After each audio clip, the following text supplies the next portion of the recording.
Hello class, स्वागत है आपका शाश्वत क्लासेस में, जो कि है अतुल स्नेह चैनल पर। तो बेसिकली मोशन जो है वो टाइम और डिस्टेंस का रिलेशनशिप है। टाइम के रिस्पेक्ट में डिस्टेंस में चेंज आ जाना, पोजीशन में चेंज आ जाना, वो क्या हुआ? मोशन हुआ। और इस मोशन को हम ग्राफ्स के थ्रू रिप्रेजेंट कर सकते हैं। तो दो तरीके हैं ग्राफ्स के थ्रू रिप्रेजेंट करने का। सबसे पहले हम देखेंगे डिस्टेंस टाइम ग्राफ।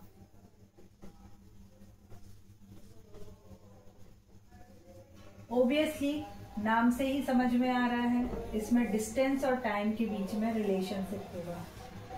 डिस्टेंस और टाइम के बीच में रिलेशनशिप है, that means it shows the motion of the object. तो यहाँ पे हम डिस्टेंस एक्सिस ले सकते हैं, इसको एस से डिनोट करते हैं, और यहाँ पे हम ले सकते हैं टाइम एक्सिस, जिसको टी से डिनोट करते हैं। यहाँ पे कोई ऑब्जेक्ट इस तरीके से मूव कर रहा है, ये ग्राफिकल रिप्रेजेंटेशन है। अब हम इस ग्राफ की स्टडी करेंगे। यहाँ पे कुछ यूनिट्स में टाइम है, जैसे 1 यूनिट, देन इसको हम 1, 2 की जगह 5, 10, 15, 20 ऑनवर्ड्स। और यहाँ पे हम डिस्टेंस ले लेते हैं 15, 30, 45 ऑनवर्ड्स। ये हमने स्केल अपनी कन्वीनियंस के अकॉर्डिंग बना लिया है। अब हम क्या देखते हैं, ये डिस्टेंस एक्सिस है, ये टाइम एक्सिस है। ये 5 यूनिट टाइम बोल सकते हैं या 5 मिनट ले लेते हैं। चलिए सपोज हमने मिनट में टाइम लिया है और डिस्टेंस लिया है हमने मीटर में। अब हम क्या देखते हैं, मिनट और मीटर। हम क्या देखते हैं कि पहले 5 मिनट में एक ऑब्जेक्ट कितना डिस्टेंस ट्रेवल कर रहा है, 15 मीटर्स का डिस्टेंस ट्रेवल कर रहा है। अगले जो 5 मिनट है उसमें ऑब्जेक्ट कितना डिस्टेंस ट्रेवल कर रहा है, 15 से लेकर के 30 पर पहुंच जाता है। दैट मीन्स 15 मोर किलोमीटर्स का डिस्टेंस इसने कवर किया। Then same thing we can say कि यहाँ पे अगले जो 5 मिनट है वहां पे अगले 15 मीटर का डिस्टेंस किसने कवर किया है, ऑब्जेक्ट ने कवर किया है। तो यहाँ पे एक यूनिफॉर्मिटी है किसके अंदर, डिस्टेंस और टाइम के अंदर। That means equal interval of time में इक्वल डिस्टेंस ट्रेवल कर रहा है ऑब्जेक्ट। तो ये जो डिस्टेंस टाइम ग्राफ है, ये जो स्ट्रेट लाइन का ग्राफ है, ये किस चीज का हुआ, यूनिफॉर्म मोशन का। ये हमने पिछली क्लास में भी देखा है कि यूनिफॉर्म मोशन होता है इक्वल इंटरवल ऑफ टाइम में इक्वल डिस्टेंस ट्रेवल करना। दैट मीन्स जो पहले 5 मिनट में डिस्टेंस ट्रेवल किया था 15 मीटर, वही अगले 5 मिनट में किया 15 मीटर, वही अगले 5 मिनट में किया 15 metre. The next thing is, अगर आपसे पूछा जाए कि आपको डिस्टेंस कैलकुलेट करना है पर्टिकुलर टाइम इंटरवल में कि इसने कितना ट्रेवल किया है, फॉर एन एग्जांपल ये 10 मिनट से लेकर के 15 मिनट के टाइम तक, इस टाइम इंटरवल में इसने कितना डिस्टेंस ट्रेवल किया, तो इसने कितना किया, ये हम यहाँ पे जो पॉइंट्स हमें मिल रहे हैं इससे डिस्टेंस की एक्सिस देखेंगे तो कितना ट्रेवल किया, 30 to 45, 15 मीटर का। और यहां से हम क्या निकाल सकते हैं, इसकी स्पीड भी निकाल सकते हैं। स्पीड का फॉर्मूला हमारे पास क्या था, v is equal to distance upon time.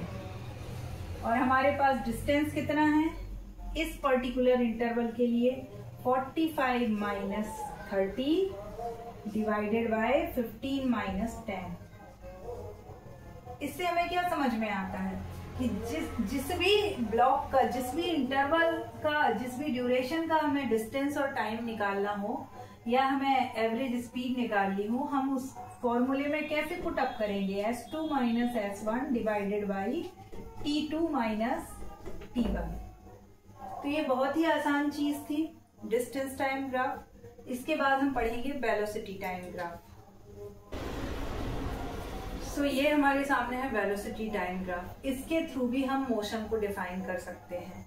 कैसे कर सकते हैं, हमें पता है अगर कोई ऑब्जेक्ट मोशन में है तो डेफिनेटली उसकी कोई वेलोसिटी होगी, है ना। वहां डिस्टेंस उसने ट्रैवल किया होगा किसी पर्टिकुलर इंटरवल ऑफ टाइम में, और डिस्टेंस ऑब्जेक्ट डिस्प्लेसमेंट से अगर जब हम टाइम को डिवाइड कर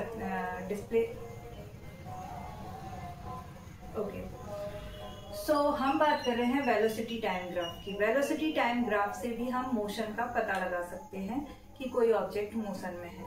देखिए आपको इस एक्सिस पे अब क्या दिखाई दे रहा है, बाई एक्सिस जो है उस पे v दिखाई दे रहा है वेलोसिटी, और x एक्सिस पे हमें दिखाई दे रहा है टाइम। मैं उम्मीद करके चल रही हूँ कि आपको x एक्सिस, y एक्सिस और ये ग्राफिकल रिप्रेजेंटेशन आता है। इन केस आपको नहीं आता है तो आप मुझे कमेंट्स में बताइए, मैं ये सब बेसिक चीजों की भी एक क्लास आपको दे दूंगी। तो हम क्या देख रहे हैं कि जब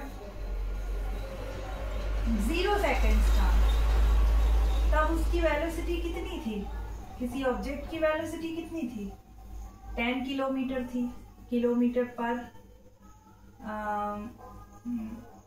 आवर।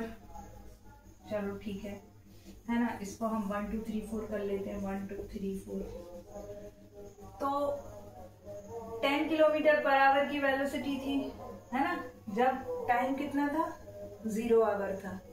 जब टाइम में कोई मतलब जहां से हमने स्टार्ट किया है, जहां से हमारा ओरिजिन है कैलकुलेट करने का, वहां से इसकी वेलोसिटी हम देखते हैं कितनी थी, 10 किलोमीटर पर आवर। इसके बाद 1 घंटा और होने के बाद इसकी वेलोसिटी में कोई चेंज नहीं आया, फिक्स्ड है वेलोसिटी।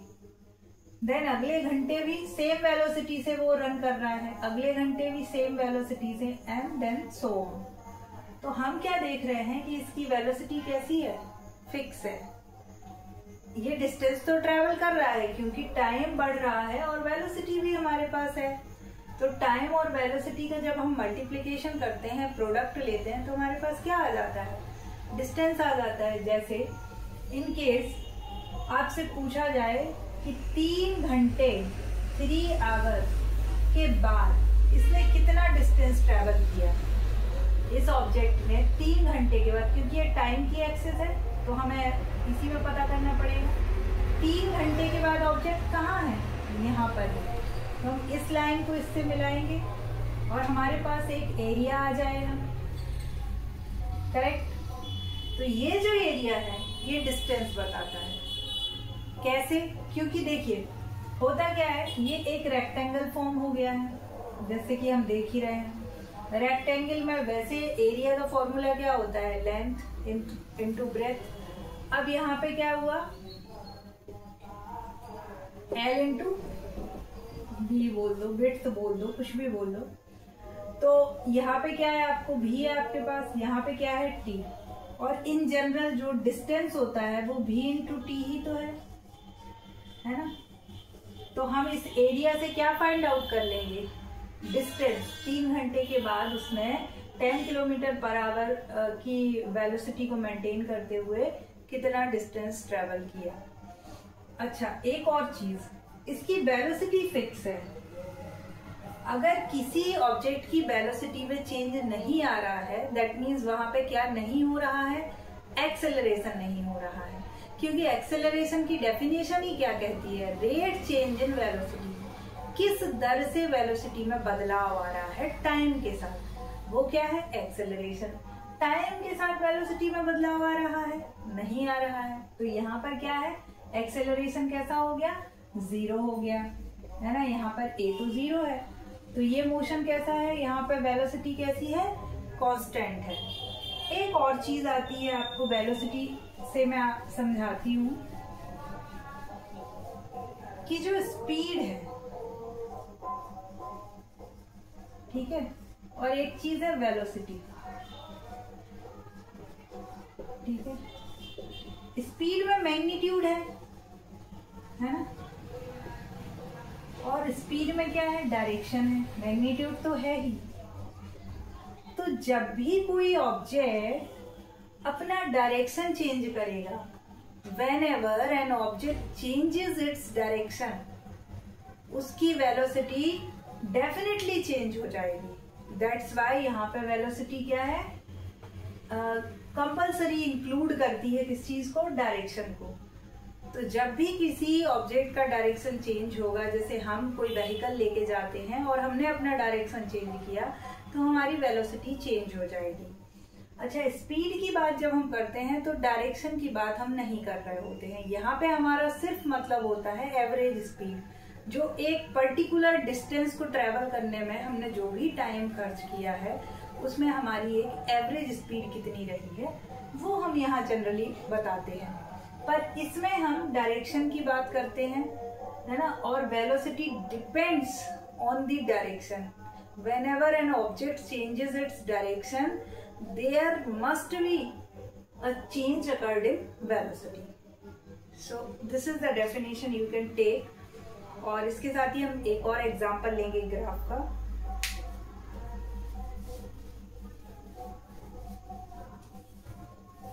पिछले वाले ग्राफ भी इसमें इंक्लूडेड है। वेलोसिटी टाइम ग्राफ हम इसको रफ कर देते हैं। हाँ, यहाँ पे डिस्टेंस है, यहाँ पे टाइम है, और इक्वल इंटरवल में इक्वल डिस्टेंस ट्रेवल कर रहा है ऑब्जेक्ट। तो ये कैसा मोशन हुआ? यूनिफॉर्म मोशन हुआ। यहाँ पे वेलोसिटी है, यहाँ पे टाइम है। अभी वेलोसिटी कैसी है? कांस्टेंट है, और पर्टिकुलर कांस्टेंट वेलोसिटी है, चेंज नहीं हो रही है। और टाइम कैसा है? बढ़ रहा है। तो कांस्टेंट वेलोसिटी भी क्या है? यूनिफॉर्म मोशन को देती है। ये जो ग्राफ है ये किस चीज का एग्जांपल है? यहाँ पे वेलोसिटी कैसी हो रही है? डिक्रीज हो रही है। वेलोसिटी में क्या आ रहा है? चेंज आ रहा है। तो किस रेट से चेंज आ रहा है? वो क्या था? नेगेटिव एक्सेलरेशन, जिसको हम रिटार्डेशन बोलते हैं। तो ये भी क्या हुआ? एक नेगेटिव एक्सेलरेशन का, रिटार्डेशन का एग्जांपल हुआ। और ये क्या है? एक नॉन यूनिफॉर्म मोशन का है, जहां पर velocity with respect to time constant नहीं है ना। तो ये किस चीज का एग्जांपल हुआ? नॉन यूनिफॉर्म मोशन का हुआ है। सो मोशन में एज यूजुअल हम कहते आए हैं कि डिस्टेंस, टाइम, इन दो चीजों का रिलेशनशिप है। मोशन जो है, पोजीशन का चेंज हो जाना है with respect to time, that means it has covered some distance with respect to time, है ना। किसी पर्टिकुलर टाइम में डिस्टेंस कवर हुआ है। तो हमारे पास मोशन की जो इक्वेशंस हैं वो 3 इक्वेशंस हैं, जो वेलोसिटी, एक्सेलरेशन, इनिशियल वेलोसिटी और डिस्टेंस में रिलेशनशिप बताती है।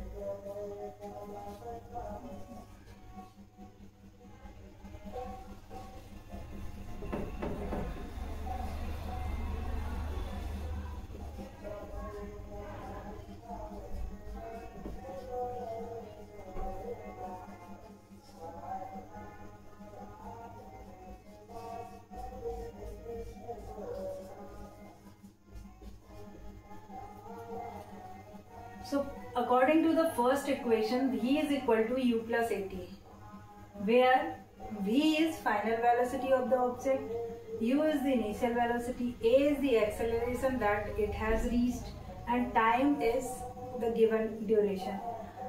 So यहाँ पे तो सिंपल ही है। इसको जब सॉल्व करेंगे तो यहाँ से हमें वेरी ओबियस है A is equal to V minus U upon TV मिल जाएगा, because acceleration is the rate change in velocity. After that जो सेकेंड इक्वेशन है that says v square minus u square is equal to 2as। s से यहाँ हम क्या denote कर रहे हैं? Distance. And the third equation is s is equal to ut plus half at square. So ये तीनों इक्वेशंस आप अच्छे से याद कर लीजिए। इन्हीं के बेसिस पे और जो प्रीवियसली हमने स्टडी की है उसके बेसिस पे हम क्वेश्चन सॉल्व करेंगे। एक और टर्म रह गया है, that is uniform circular motion. ये क्या होता है? सो वेरी ओबियस, मोशन कैसा हो रहा है? सर्कुलर पाथ में हो रहा है, एक पर्टिकुलर सेंटर के रिगार्डिंग हो रहा है। एक जो पाथ है वो कैसा है? सर्कुलर है। यहाँ पे जो वेलोसिटी चेंज होगी वो किस तरीके से चेंज होगी? डायरेक्शन के चेंज होने पर। वेलोसिटी में चेंज कैसे आएगा? डायरेक्शन में चेंज होने पर। अच्छा, इसमें हम एवरेज स्पीड कैसे कैलकुलेट करेंगे? इसमें सपोज कोई ऑब्जेक्ट है, वो यहाँ से स्टार्ट किया मोशन करना और यहाँ पे रीच किया, तो यहाँ पे डिस्प्लेसमेंट तो 0 हो गया, पर डिस्टेंस 0 हो सकता है क्या? Distance can never be 0। तो यहाँ पे डिस्टेंस तो पूरा इसने जितना भी कवर किया, और इसने कितना कवर किया, ये क्या है? ये किसी सर्कल की सरकमफ्रेंस है, that is 2 pi r. 2 pi r, r क्या है? जो ये सेंटर है यहाँ से जो डिस्टेंस है दैट इज आर। रेडियस, जो भी उसने पाथ कवर किया है उसकी सेंटर से एक रेडियस बन रही होगी, दैट इज आर। और ये पूरी जो सरकमफ्रेंस है ये 2 पाई आर है ना, पूरा डिस्टेंस कवर जितना किया है। और कितने टाइम में, जो भी गिवन टाइम है, यहाँ से हम क्या फाइंड आउट कर लेंगे? इसकी एवरेज स्पीड। इसका एग्जांपल क्या है? जो एथलीट्स होते हैं वो सर्कुलर ट्रैक में रनिंग करते हैं, उनकी वेलोसिटी डायरेक्शन चेंज होने पे चेंज होती है, दैट इज द एग्जांपल, है ना। और एक और एग्जांपल है जो, ये तो यूनिफॉर्म सर्कुलर मोशन का हुआ, यूनिफॉर्म मोशन का एक एग्जांपल है, यूनिफॉर्म मोशन का एग्जांपल वो है आपका free falling object, uniformly accelerated motion.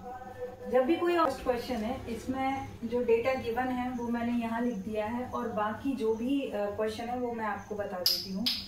उन्होंने कहा है कि एक सर्कुलर ट्रैक है, ठीक है, इस पे कोई एथलीट रन कर रहा है। ये जो है ये पूरा राउंड लेता है कितनी देर में? 40 सेकंड में। एक राउंड कंप्लीट करता है 40 सेकंड में। इसका इन्होंने अपन को दिया है डायमीटर 200 मीटर। तो इन्होंने पूछा है कि उसने 2 मिनट 20 सेकंड के बाद कितना डिस्टेंस कवर किया है और कितना डिस्प्लेसमेंट कवर किया है उस एथलीट ने। तो डिस्टेंस के लिए तो हमें सीधी बात पता है कि 2 मिनट 20 सेकंड में वो कितने राउंड कर पा रहा है ना। 2 मिनट 20 सेकंड में टोटल वो कितने चक्कर लगा रहा है, उससे हम टोटल डिस्टेंस कवर कर लेंगे। तो 40 सेकंड में वो एक चक्कर लगा रहा था, है ना। 2 मिनट 20 सेकंड जो है, इसमें कितने टोटल सेकंड्स आ जाएंगे? अगर हम इसको भी सेकंड में चेंज करना चाहें तो 140 सेकंड, क्योंकि 1 minute is equal to 60 second. तो 60 plus 60 that is 120 plus 20 that is 140 second हमारे पास आ गए। अच्छा, एक राउंड ले रहा था 40 सेकंड में, तो 140 सेकंड में वो कितने राउंड ले लेगा? हमें डिवाइड करना होगा। 140 डिवाइडेड बाई 40 दैट इज 3.5। इसका मतलब क्या हुआ कि 3 राउंड कंप्लीट और आधा राउंड, और ये उसका क्या हो जाएगा? डिस्टेंस हो जाएगा। अब डिस्टेंस निकालने के लिए हमें एक राउंड निकालना पड़ेगा। एक राउंड क्या होगा इसका? सरकमफ्रेंस। पहले ही हम देख चुके हैं सर्कुलर मोशन में 2 पाई आर जो है सरकमफ्रेंस, वही क्या होता है? डिस्टेंस होता है।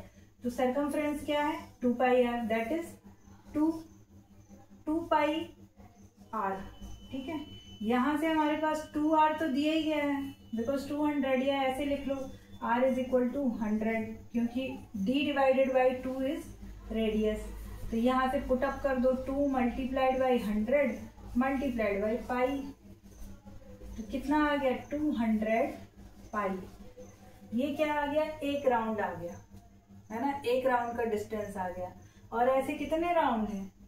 3.5 राउंड है। तो जब आप 200 मल्टीप्लाइड बाई पाई में 22/7 रखेंगे, पाई की वैल्यू, मल्टीप्लाइड बाई कितना? 3.5, तो हमारे पास जो आंसर आएगा दैट इज 2200 मीटर्स आ जाएगा, करेक्ट। अभी आप इसको करके देख लीजिए तो आपके पास यही आंसर आएगा। तो ये क्या हो जाएगा? Distance covered.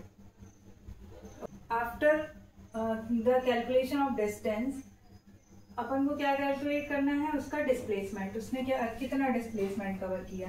तो सपोज उसने चलना इस पॉइंट से स्टार्ट किया था, ए पॉइंट से, एक राउंड लिया, देन दूसरा राउंड लिया, देन तीसरा राउंड लिया। 3 राउंड लेने के बाद एक 0.5 मतलब आधा राउंड उसने और लिया है। तो यहाँ पे तो हम क्या देखते हैं? Initial position, final position, shortest distance. तो ये तो डायामीटर ही हो गया। तो डिस्प्लेसमेंट क्या हुआ इसका? डिस्प्लेसमेंट का आंसर क्या हो जाएगा? 200 मीटर, ठीक है। और ये क्या था आपका डिस्टेंस। तो ये हमारा पहला क्वेश्चन सॉल्व हो चुका है।